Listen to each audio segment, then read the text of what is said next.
Hello, welcome to today's IG Live Ask the Experts. Today we are going to be joined by two experts, Zach Brittle and Laura Heck. They are both marriage therapists. They're both certified Gottman therapists. They have their own practices. Zach is based out of Seattle. Laura is in Bend, Oregon.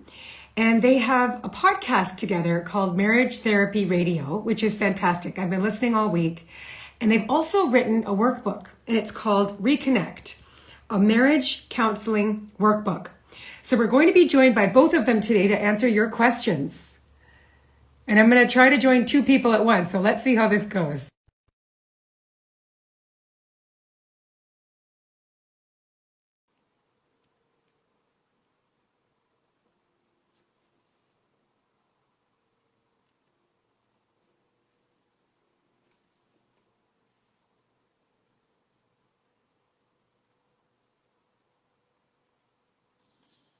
That worked. Hey, look at that. We have That's Zach. amazing.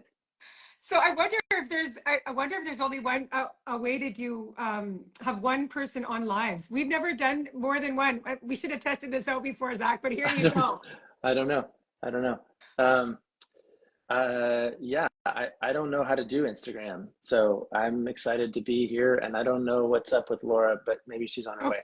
Okay, well, what we'll do is there's only one guest allowed on each Instagram live. Oh, So if you're okay going forward, we'll do this. okay. Sure. But yeah, okay, whatever. Let's do it. Let me just make sure I got her. I see that she's on it. She says Zach can take the lead. Okay. I might, we might be reading Laura's responses as you're speaking. How about Oh, that? there she goes. Okay, cool. Well, hi. We just hung out for like an I hour. know That we was did. really fun. Thank you so much for being with us, Zach. So you are the co-host of your podcast, Marriage Therapy There you Radio, go. and your new workbook has just been published, and Yep. it's fantastic. I loved it, and you're also a certified Gottman therapist. So thank you for joining us today on today's IG Live and asking our. We have excellent questions that came in from our community, so we'll just roll with that. How about Yeah, that? right on. Maya down there is telling us we can have up to four. Is that, I don't know if that's four people or not, but that just means we have to figure out how to do it. Because if Laura can come, So if she's if way um if smarter than Laura me. can ask to join one more time, Yeah. I'm going to add her. Laura, can you please ask one more time to join? I'm going to accept you. I just did. Let's see. I sure hope this works. I've never had more than one person. This is great. Oh, Oh, there she it is. is working. Yeah, we did It's a party. it. It is a party. Yay, Yay, we Laura. did it. So Laura Oh Heck, gosh, I you was are so nervous there for a thank second because I'm only as good as Laura and I together. So I was getting like, uh-oh. I don't believe it for 1 minute, but thank you. Thank you for both for being here. So you have, I was just telling everybody that you have your podcast and your new workbook out. It's called Reconnect, a marriage counseling workbook. And you're both Gottman trained therapists, and you're such a joy to be with. So thank you for answering our community questions today. Thank you. You bet. Let's All get to right. the good questions. So first question is, how can I encourage my partner to feel comfortable expressing their needs and emotions? Hmm. Yeah. It's funny because I hear this question most often in my heterosexual relationships with the female that is really wanting their male partner to open up a lot more and to be more vulnerable and to express kind of what their needs are. Um, and so when I work with women specifically where that's their desire, I encourage them that a lot of the response that they give to their partner is either going to shut their partner down or is going to open them up to being more expressive about their needs or their vulnerabilities.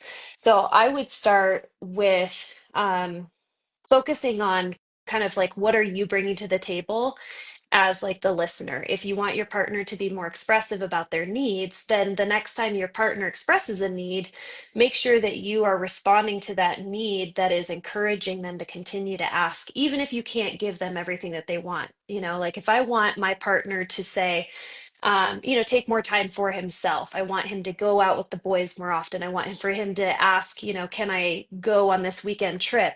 When he does make that request, I want to make sure that I'm leading with a yes and. And Zach can talk a little bit more about what that concept is of like a yes and, but it's really trying to show that I am willing and able to try and meet my partner's needs as much as possible so that I can encourage them to continue to ask. Now, we can't always meet our needs, our partner's needs 100% of the time, but we can at least express, I'm interested in having that conversation with you. I'm interested in trying to meet your need. What does that look like? Rather than dismissing our partner, rather than getting frustrated with our partner, we really want to continue to encourage them by the response that we have when they do make a request. Mm. Is there anything else, Yeah. Zach, that you wanted to add to that? That yes Well, I and, mean, what or I is would say it? is I would say you literally encourage them to ask you for what they need.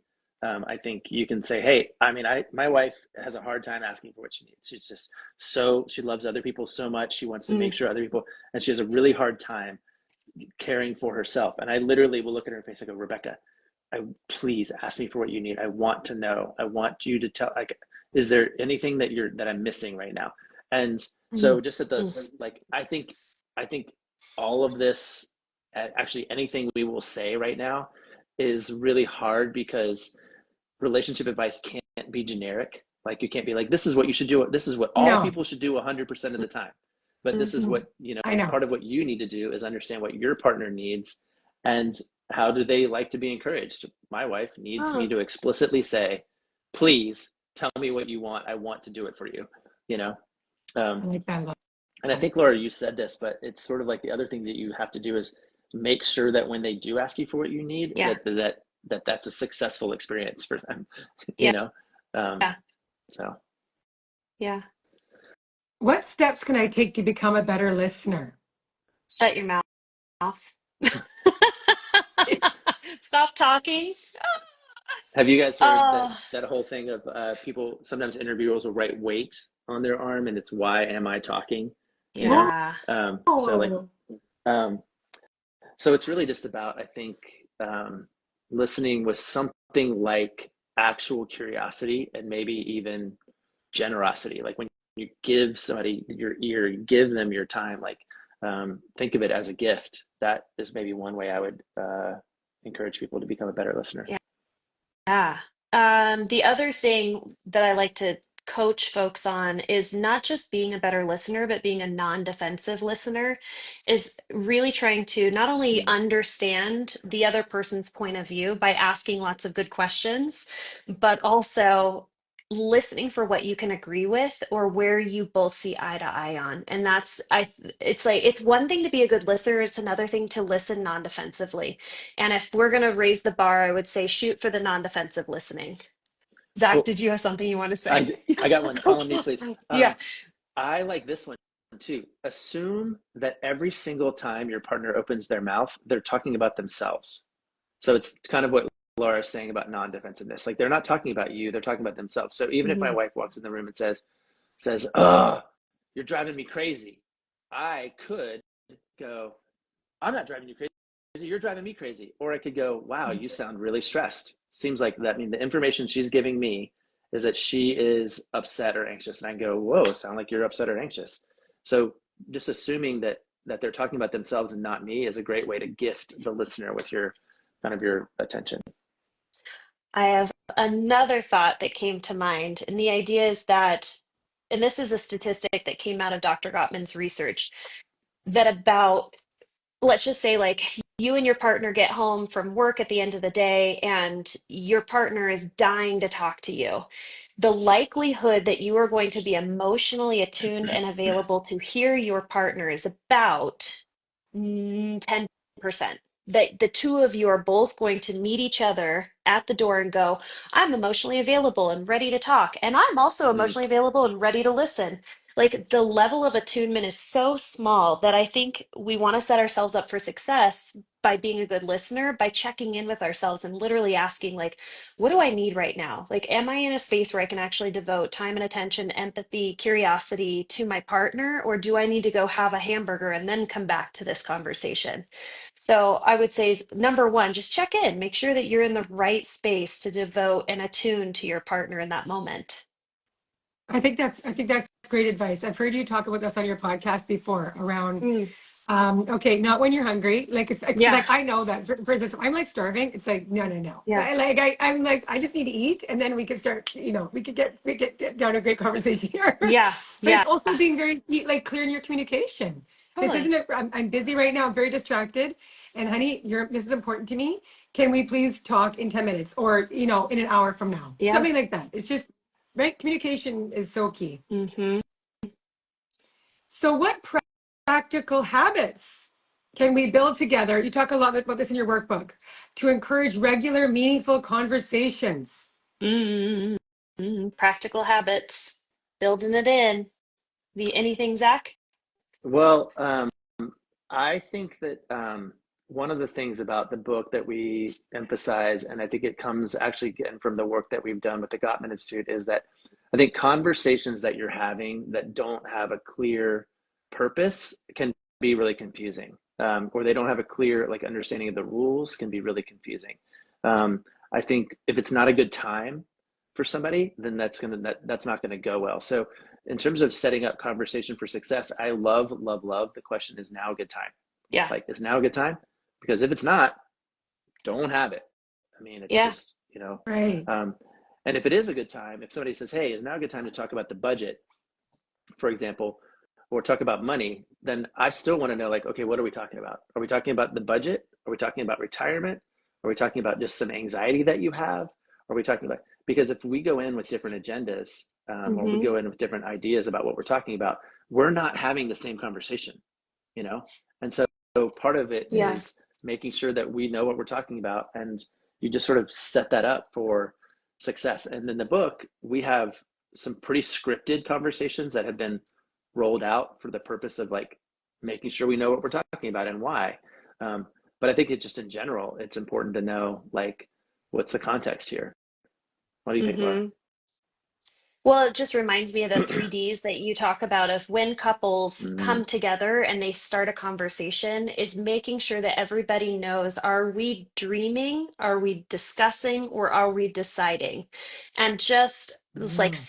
setting the stage of like, what is the whole purpose, like you said, of this conversation? But your alliteration, I always like to throw it in there.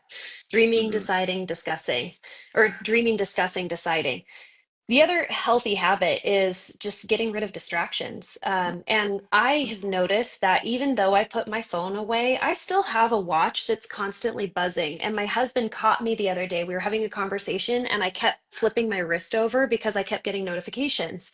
And he put his hand on my wrist and was like, can you just focus on me for a second? And it is so hard. We think that we are putting distractions away because we turn the TV off and we put our phone away, but there's other distractions. So for me, with ADD, I would say knowing my triggers, my distractions is really important. The time of day. If your partner is one of those night owls and they always want to have those really important conversations at 9:30 and you started shutting down at 6:45, that's a good thing to say. I think we need to pick a happy medium here. We need to find a time where both of us can be engaged and fully present.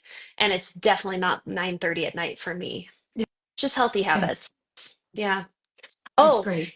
here's one more I would say, because I'm thinking that oftentimes meaningful conversations mean that it's important to you, that it is something that you are passionate about. When passion comes into play, there's oftentimes differences. Now we're having a conflict conversation.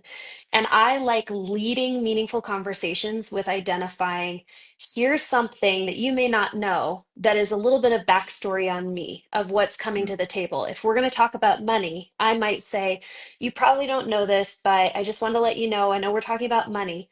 I have a really hard time when it comes to spending money because of my background growing up as a kid. So I just wanted you to know up front that I'm going to be pretty protective of this idea when it comes to money. And now I'm sort of like prepping my partner to know that I am coming in with some defenses and I'm just letting you know up front, this is what's going on for me. That's fantastic. Thanks.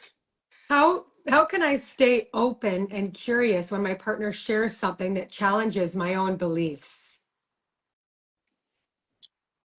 I mean, I think we want to be in relationship with people that challenge our own beliefs. I mean, I think part of what you can do is go, thanks. Yes. Thank you for letting me Mm. know. That's interesting. I'm willing to ponder that a bit. I mean, I think we talked a little bit ago about this idea of the sin of certainty, which is I know what I think, I know why I think it, I know what you think, I know why you think it. And that often chokes meaningful conversation. So when somebody comes at you with something that's different, I think you could just kind of go, hey, okay, I make me smarter. That doesn't mean you have to change your point of view, but if your point of view is not informed by other points of view, then it's actually not a very valid point of view, I think. So part of it is just kind of appreciating that we choose people who are not like us on purpose. If I wanted to be with me, I would just be with me, but I get pretty bored with me, and so I want to be with other people. And part of what that comes with is that they are going to think differently than us, and that should be a gift, Mm. I think. Yeah. I'm with you, but I also think of like the opposite of why wouldn't I be open to hearing my partner Mm, challenge my point of views? And a lack of openness, one, it could be your partner. If you're, I mean, we have a boundary that we want to have if our partner is attacking, if our partner is being contemptuous, if our partner is being critical, then I think that we should be able to let our partner know, like, I'm really wanting to have this conversation with you. I really want to hear what your thoughts are, but I'm having a hard time hearing your point of view when you communicate like that. So I do want to acknowledge that not all conversations where your partner's challenging you is meant to be had. Sometimes there needs to be a boundary if you're breaking some of these communication habits and patterns that are helpful for meaningful conversation. The other part is this idea of willingness to accept influence from another person. Are mhm. you willing to hear somebody else express a thought that is not your own thought and be able to say, huh, that's interesting. I never thought about it that way. Why don't you tell me more about your thoughts?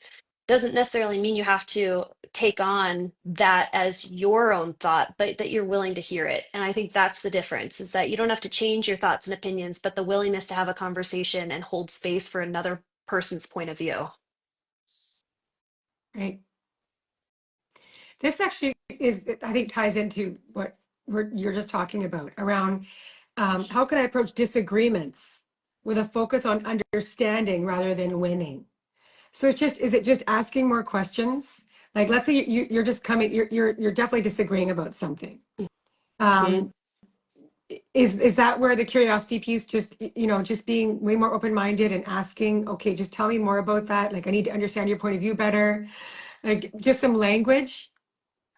I think that's really helpful, but I have seen this flip where some people will use questions as a way to sort of pepper their partner, and it doesn't come Mm. across as curiosity. It comes across as almost like defensive Mm, listening. So I would say if you truly are trying to understand what is at the heart or the core of where your partner's coming from, and just imagining like an onion that you're just kind of like peeling one layer off at a time and continuing to dig down and figure out like what is the value that is at the core of my partner's position. That's a really great way of being able to open your partner up a little bit. What do you think, Zach? I mean, to me, there's a word in the question that makes me go, well, what do you mean? Like, what is winning? Mm, Right. You win. If one of you wins and one of you loses, then the relationship is lost. And so part of it is figuring out, like, how do we frame this so that the relationship wins? And when I'm speaking publicly, I'll often say from the front, I'll say, what's the best possible outcome of conflict? Do you have any Mm. ideas, Robin? Do you have any ideas? It's like the best possible outcome.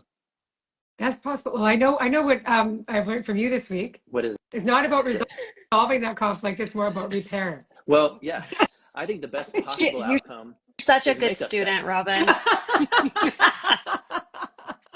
I'm such The a best, nerd when it comes to this kind of stuff. yeah, Really, yeah. I am though. Yeah. The best possible outcome of conflict is makeup sex. Oh yeah, It's Hmm. that's of course that's the best outcome. yeah, and look, it doesn't have to be intercourse. It can be a nice hug or a bowl of ice cream or a wink and a smile. Like it's something that looks like, hey, I'm glad we found our way back to intimacy as a Mm. result of going through something hard. And Yes. when you think of conflict as an opportunity to draw closer instead of an opportunity to win, it really frames the rule set. If you want to win, you can win. Just get louder and bigger and more violent and or Mm. more belligerent. Like that's it. Okay, Shut your fine, you partner win. down. Yeah, Yeah. Yeah. and great. But if you really want the relationship to win, you have to target the thing that we both want here, and that is something like intimacy or understanding or closeness as a result of going through something challenging together. Mm. Conflicts conflicts are inevitable, and I really like that reframing on really hopefully they're making you stronger as a couple, Yeah, yeah. coming through them at the end, I Absolutely. mean, right? Yeah. a relationship with no conflict is kind of boring. Right. You want Well, and It it might competition. be. probably means, yeah, you don't get your needs met if you have zero conflict Hmm. with your partner because you're not expressing your needs. Yeah. Yeah. Um, so what are some questions that I can ask to deepen my understanding of my partner's values? Like, how do you uncover, like you said before, Laura, around, okay, you're in a Hmm. disagreement, but you're trying to peel back the onion to understand your partner's value. Yeah. So how do you want to, how do you get to know, like, what they value most? What questions can you ask, or what's the approach? Yeah, I actually want to pass this off to Zach because I think that the way he describes how we figure out, even just through observation of people, where their value system is. You know what I'm talking about, Zach? I do. Yeah. Okay. People will talk about their values, and I'll go, okay, cool. Back it up. Prove it. If you want to know where people's values are, you look at where they spend their time and their money. Those are the two most precious resources that we have. Mm, So people might tell you that their value is health, but they spend no time exercising or eating right. They spend no money on resources that reinforce their health. So they can't back that up. They can't they can't prove that their value is health. And I think when you're in a relationship and you want to examine values with your partner, I think you can come at it through those two lenses. And a really Mm. gentle way is to say something like, hey, if we, without doing anything, without changing anything about our life, we woke up tomorrow and our cash flow was increased by 20%, what would we do? What would we add? Right? If you woke up tomorrow and without changing anything in your life, your cash flow is diminished by 20%, what would have to go? Like what would you cut off? And right there you start to find out like what people want, like what they want in their life. Maybe it's comfort, maybe it's joy, maybe it's pleasure, maybe it's adventure. And you also figure out like what they're willing to take away. And I think you can do the same thing with time, right? People go, oh, I don't have time. I go, well, okay, what would you do with more time? If I gave you an extra day, Hmm. what would you do? Or if I pulled a day out, what would you do? And so if you're just trying to figure out what what people's values are, I think you can come at it through yeah, the lens of how they manage their finite resources. And you can do that without challenging or requiring. I mean, people might not even know, oh, what would I do with 20 extra percent in my cash flow? I might I might travel more. I might pay Mm. down debt on our house. I might invest in some experience for our kids. Like, and now we go, oh, look at that. There's our values. right. I want to add a little bit because if we're in conversation with our partner, the way that we communicate, I would say a lot as Americans, tends to be complaining. We're pointing out something that's deficient, not working well, that we don't like, and we're telling our partner, this doesn't work for me. If we are really trying to uncover our partner's value, when you hear your partner complaining about something that's not going well, ask if they can express their positive need. What is it that Mm, you do mm, want? And I think mm, that helps to understand and uncover what the value is that they're actually chasing. And if it's like, I hate that you're out every night, you have too many, like obligations, work obligations, you're never home. I'm having a hard time understanding like what is it that you really want? What do you need? What's the value? And if I ask my partner and I'm really curious, well, honey, what is it that you really want? Help me to understand. Well, I really want to spend time with you, and I really miss you, and I really want to spend some Right. time connecting. Now I know what my partner values and really wants, but it comes sometimes from a little bit of coaching. And Zach does a really good job of this with me, with his wife, that if I am doing a lot of complaining and criticizing, he will literally pause and he'll say, I'm having a hard time understanding. What is it that you're asking for right now? And I'm like, oh, okay. He wants the positive need. He's trying to figure out what I really want, what my value is. That happened the other day. You were texting me, you're blowing up my phone like, this is happening and this is happening. Yes. And I don't know what to do about this. And this is bothering me. And I go, are you trying to ask me a question? Yeah, And you're like, yeah, yes, yes, this I is the am. question. I go, okay, here we go. Yeah, That is fantastic. So can you just kind of explain that? So what you're doing, if you're hearing anybody like complaining, complaining, um, yes. criticizing. So the way that you can Hmm. approach it is, um, what would you, is there something, what is it that you really need from me? Yeah, How can I support you? How can I help you? yeah, Like, would that be the way to say it? absolutely. Yeah, Zach is really great because he kind of takes a one down position. He doesn't like make me feel dumb about just having this like verbal vomit of complaints. He's going, I think you're trying to ask me for something, but I can't quite nail it down. Can you help me understand what do you really need right now so I can help you? And he takes the one down. I go, oh my gosh, he's so interested in understanding what I need. I feel so seen. That's amazing. I have to reiterate, by the way, Zach and I are not married. We're business partners Right. and friends, but our communication is intimate. It is Yeah. part of how we have to, go through life together. So we practice these skills on each other all the time. But I think But you had Robin, a I think really, that's exactly right. I think, when your partner is complaining, that actually, I do this in my client time too. Like if anyone is complaining, I go, what do they want? What are they asking Hmm. for? Hmm. Um, and sometimes they're just asking to be heard, right? If they're complaining about the traffic and there's nothing to be done about traffic, and I go, what? And I don't have to like get it explicitly. Like I know in that case, what Rebecca wants in that case is to feel like I go, yeah, man, this traffic is bad. I'm so sorry, you know, um, because I can be like, what do you want me to do about it? I could get defensive, but it doesn't help. but that's an example right there, Zach, of if your partner comes home and they just had like a really shit day and they're Mm-hmm. just stressed and they're tired and they're just wanting to word vomit everything that Yeah. happened in the day, like that just didn't go right. Mm-hmm. It's like, well, what can I do for you? Do you want me to listen? Is there any sort of solutions you want that I can Yeah. offer, What or what is it that hat do you you want me need to from wear? me? Hmm. Sometimes I'll say, what hat do you want me to wear? Do you want me to What wear my hat do you want me to solutions wear? hat? Do you want me to wear my empathy hat? Do you want me to wear my rage hat? Do you want me to wear my like I'll wear just tell me what hat to put on and Yeah. I'll wear that hat, you know? Oh, that's great. Hmm. We have time for one more question. Okay. Okay, so how do I balance sharing my own feelings with creating space for my partner's experiences? So this just goes back to back and forth conversation, right? Or it's just like, yeah, Mm. I'm gonna also pass this to Zach in the sense that like I think he communicates about this a lot better, but I think about it as the containment barrier, like two kinds of boundaries. There's a boundary and there's a barrier, and I like to contain your emotions. And the idea of like leaving space for your partner. Sometimes, you're in a relationship with someone, and well, maybe I'm not passing it to Zach. I'm just going to take it.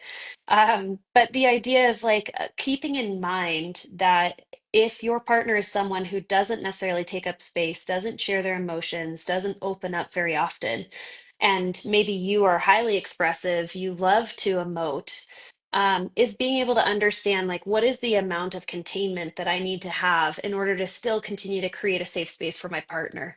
And this is a great conversation to have with your partner in being able to ask them, tell me like how do you feel or what happens for you? when I cry? What happens for you when I get frustrated and my voice gets high pitched and I start to ramble and I talk a lot? Like, how does that make you feel? So what you're trying to gauge is kind of like your partner's response, physiological response to your emotions. And if you happen to know, like my partner shuts down when I raise my voice, then you're starting to understand kind of a little bit of like your containment barrier with that individual. I'm constantly adjusting the way in which I show up with other people based on my understanding of how they are going to respond to me. Does that make sense? Mm-hmm.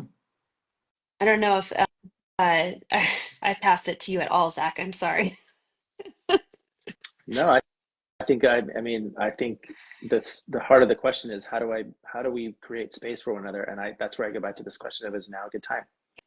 Now a good time to Yeah. talk about me? Maybe the answer is no. Is now a good time? Maybe, okay, well, we can talk about you, but I think there is a turn taking that needs to happen. Um, Hmm. but I think, coming up with some kind of contract is the beginning of any relationship, really. I really like that. Well, Hmm. thank you so much. Tell us where we can get your book, your new workbook. Yeah. I mean, Workbook you is can everywhere. find. Go ahead. Mhm. And you can find us at marriagetherapyradio.com. And on marriagetherapyradio.com, you have access to our podcast. You have access to purchasing the book through our affiliate link. Yeah, you can check out our Patreon if you want all the behind the scenes footage of what we're doing. So, yeah, thank you for asking. Well, it's awesome. I loved your workbook and I love your podcast. And it's just a joy to speak with you and learn from you. So thank you both so much for your time Thanks, today. Robin. Thanks, Robin, for having us. Yeah. Thanks, everyone. Have a great day. Bye bye. Bye.